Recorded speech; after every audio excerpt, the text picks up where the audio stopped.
모두 가족 여러분, 오늘은 금요일입니다. 설교를 듣다 보면 하나님은 선하시다는 말을 많이 듣죠. 그런데 하나님께서 정작 우리의 길을 인도하실 때는 그래 보이지 않을 때가 자주 있어요. 왜냐하면 우리는 매우 자주 인생의 어두운 터널을 통과하기 때문이죠. 그렇다면 하나님께서는 왜 우리를 인생의 어두운 터널로 인도하실까요? 그 답이 바로 오늘 본문에 있어요. 그래서 오늘 묵상을 잘 들어보시면 하나님의 구원 계획이 얼마나 신비한지를 아실 수 있을 거예요.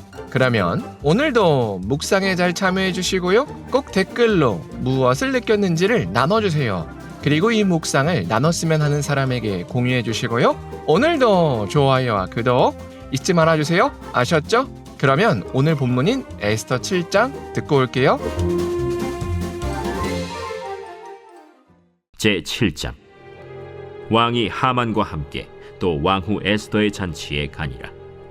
왕이 이 둘째 날 잔치에 술을 마실 때 다시 에스더에게 물어 이르되, 왕후 에스더여, 그대의 소청이 무엇이냐? 곧 허락하겠노라. 그대의 요구가 무엇이냐? 곧 나라의 절반이라 할지라도 시행하겠노라. 왕이여, 내가 만일 왕의 목전에서 은혜를 입었으며 왕이 좋게 여기시면 내 소청대로 내 생명을 내게 주시고 내 요구대로 내 민족을 내게 주소서. 나와 내 민족이 팔려서 죽임과 도륙함과 진멸함을 당하게 되었나이다. 만일 우리가 노비로 팔렸더라면 내가 잠잠하였으리이다. 그래도 대적이 왕의 손해를 보충하지 못하였으리이다. 하니 아하수에로 왕이 왕후 에스더에게 말하여 이르되, 감히 이런 일을 심중에 품은 자가 누구며 그가 어디 있느냐? 대적과 원수는 이 악한 하만이니이다. 하니 하만이 왕과 왕후 앞에서 두려워하거늘 왕이 노하여 일어나서 잔치자리를 떠나 왕궁 후원으로 들어가니라. 하만이 일어서서 왕후 에스더에게 생명을 구하니 이는 왕이 자기에게 벌을 내리기로 결심한 줄 알미더라.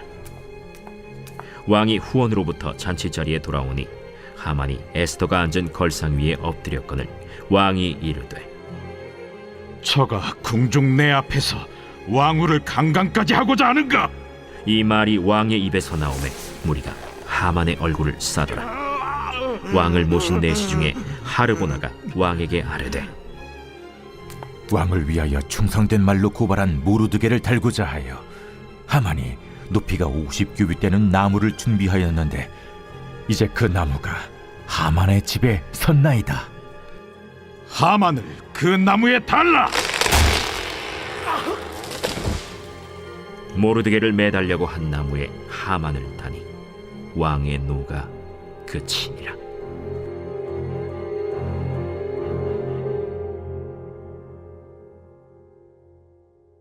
하만은 에스더가 베푼 잔치에 참석했습니다. 왕은 이때도 에스더의 청이 무엇인지 무척이나 궁금했습니다. 그래서 나라의 절반이라도 달라고 하면 주겠다고 다시 한번 약속했습니다. 그렇게 에스더는 나라의 반이라도 주겠다는 왕의 약속을 3번이나 듣고 나서야 진실을 말했습니다. 그렇게 에스더가 꺼낸 요청은 자신의 민족을 구해달라는 요청이었습니다. 그러자 아하수에로 왕은 누가 감히 에스더의 민족을 진멸하려고 하느냐며 격분했습니다. 그러자 에스더는 그 원수가 바로 하만이라고 말하며 왕 앞에 있던 하만을 가리켰습니다. 그러자 왕은 너무나도 격분해서 잔치 자리를 박차고 떠났습니다. 그러자 하만이 에스더에게 생명을 구걸했습니다. 그때 마침 왕이 다시 잔치자리로 돌아왔습니다. 그런데 그때 하필이면 하만이 에스더가 앉은 의자 앞에 엎드려 있었습니다. 그러자 왕은 저자가 내 앞에서 왕후까지 강간하려고 한다고 소리쳤습니다. 그러자 호위병들이 급하게 하만의 얼굴을 덮었습니다. 그러자 왕의 내시 중 한 명이 이때다 싶어서 하만이 그의 집에 모르드게를 매달기 위해서 장대를 세웠다는 사실을 왕에게 보고했습니다. 그러자 격분한 왕은 하만을 거기에 매달라고 명령했습니다. 그렇게 모르드게를 매달려고 했던 장대에 하만이 달렸습니다. 그리고 그제야 왕의 분노가 가라앉았습니다. 이처럼 하나님은 모든 권세와 통치자들 위에 계셔서 하나님의 백성들을 신묘막측한 방법으로 지켜주십니다. 그래서 그 방법이 때로는 너무나도 기이해서 인간의 머리로는 도저히 이해되지 않을 때가 많습니다. 야곱의 아들 요셉이 형들에게 팔려서 애굽으로 갈 때만 하더라도 아무도 그 방법으로 야곱의 가족이 구원받을 줄은 몰랐습니다. 그리고 예수님께서 십자가에서 죽으실 때만 하더라도 아무도 그 방법으로 모든 하나님의 백성들이 구원을 받을 줄은 몰랐습니다. 이처럼 하나님의 구원 계획은 신비합니다.